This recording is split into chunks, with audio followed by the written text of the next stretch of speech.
بسم الله الرحمن الرحیم.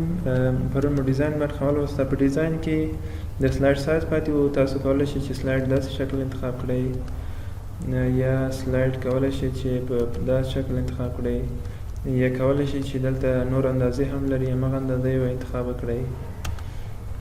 کولی شئ مثلا دا حالت زه غواړم چې پکې وي، کولی شم چې اندازې نور هم تغیرات راولم پکې.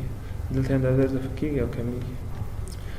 بل سلایډز په کوم حالت کې وي، که ساده سلایډ وي په کوم حالت کې وي، که نوټس ورسره وي، بیا مثال په پورتریټ کې وي که لینډسکیپ. زه دا انتخابوم، تاسو ګورئ دا انتخاب سو. اوس که نوټس ورکړم، د نوټس بیا لږ حالت یې فرق لري. تاسو که د نوټ فرق تغیرات راولئ بیا راشئ دا د نوټ برخې لپاره ده. بل په انزرټ کې په هایپرلینک کې یو خبره وه چې مثلا دلته هایپرلینک ورکوم سمې ته، راځم دلته کلیک کړم او اکشن باندې کلیک کوم، دلته به هایپرلینک ورکړم، غواړم چې ویب سایټ خلاص کړم. دا فرست سلایډ، لاست سلایډ، اخري سلایډ، دا ټول تاسو په یوه باندې دا کلیک کار وکړئ دا نتیجه ورکوي. یو آر ال ده چې یو آر ال په واسطه باندې تاسو کولی شئ چې یو ویب سایټ خلاص کړئ. www.google.com دا به ورکړئ او دا اوکې کړئ.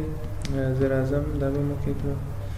کله چې سلایډ شو ته راشم فرام کرنټ دا سلایډ خلاص شو. کله چې دلته کلیک وکړم زما لپاره به ګوګل پروګرام خلاصېږي. تاسو کلیک وکړئ یو لینک جوړېږي، همغه لینک د انټرنیټ لپاره تاسو کلیک وکړئ، انټرنیټ سره وصل همغه خلاصېږي دلته. بل ډیزاین برخه مو ولوسته. ټرانزیشن، انیمیشن. په انیمیشن کې یو څو خبرې دي چې مثلا دلته زه انیمیشن ورکوم، دغه انیمیشن دا یو خاص انیمیشن ده، مثلا دا انیمیشن ورکوم.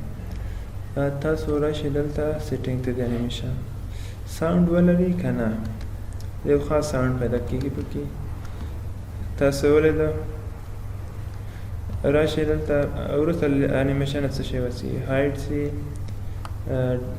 داسې یو حالت لږ ضعیفه کېږي، همغه پکې وي که نه وي. هر رنګ بل رنګ ته تبدیل شي، مثلا زه غواړم دغه رنګ ته تبدیل شي.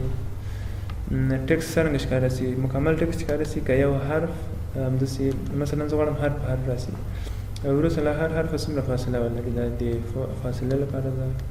بل ټایمینګ برخه ده چې په څرنګه یو د انیمیشن شروع سي. ماوس کلیک باندې که د پریویس سره د مخکیني انیمیشن سره یو ځای که وروسته له مخکیني انیمیشن. زه افټر اوس دا ان کلیک انتخابوم.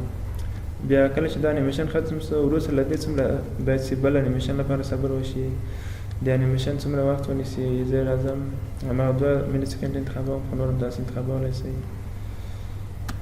2 سکنډ هم انتخاب کړو. ریپیټ څو ځلې د انیمیشن تکرار شي، 2 ځلې انتخابوم. کله په آخر چې ختم شو بیا یو خاص حالت پکې پیدا شي که یو حالت ده چې تاسو به ووینئ. که غواړئ چې دا وشي دا انتخاب کړئ. ټریګر مو پرون تشریح کړی و، زه به دا اوکې کړم. تاسو به ووینئ چې آواز هم شته پکې، وخت هم 2 سکنډه و او تکرار هم 2 ځلې تکرارېږي دا کار. او په آخر کې ریونټ هم شته. هر انیمیشن به همداسې په ترتیب سره ټولې راځي. بل سلایډ شو برخه وه، هغه مو هم ولوسته. په سلایډ شو کې به نن خبرې وکړو. په سلایډ شو کې غواړئ چې سلایډونه تاسو وګورئ، صحیح ده. فرام بګینینګ کې چې کلیک کړئ سلایډونه به له اول څخه شروع شي. همداسې تاسو که کوم انیمیشن وکړئ انیمیشن به خپل عملي کېږي. کوم طریقه چې تاسو انیمیشن وکړئ هماغه به پکې عملي شي. بل فرام کرنټ، مثلا زه 5م سلایډ کې یم او فرام کرنټ انتخاب کړم، دا انیمیشن به له همغه ځای څخه شروع شي. بل پریزنټ آنلاین دا ما مخکې تشریح کړی و. تاسو ته یو لینک جوړېږي، همغه لینک بل چا ته ورولېږئ له واټساپ له لارې، له ایمیل له لارې. کله چې همغه خلک همغه لینک ته ورشي کولی شي چې ستاسو پریزنټیشن وګوري. بل کسټم سلایډ شو ده.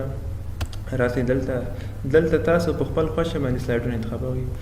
زه راځم اول سلایډ او 8م سلایډ انتخابوم. کله چې اډ وهم کولی شم چې ډیلیټ کړم او کولی شم چې مثلا اول دا راشي بیا دا راشي. کله دا اوکې کړم را به شئ شو ته. تاسو وینئ چې زما سره تنها 2 سلایډه دي، 5م او اول. کله چې نیکسټ ووهئ بل سلایډ به راشي او نور سلایډونه به نه وي، فقط همدغه 2 سلایډه ماته پریزنټ کېږي. راشئ بیرته ایډیټ کولی هم شئ. تاسو سلاید شو جوړ شوی دا کاپي کولی شي ریموو کولی شي ایډیټ کولی هم شي نور سلایډونه هم پکې انتخابولی شي بل هایډ سلایډ دا کوم سلایډونه چې تاسو نه غواړئ چې راشي هماغه هایډ کوي بیا به هغه نه پرېښودل کېږي دا هایډ وهئ دا به هایډ شي دا ویډیو هم دومره بس الله توجه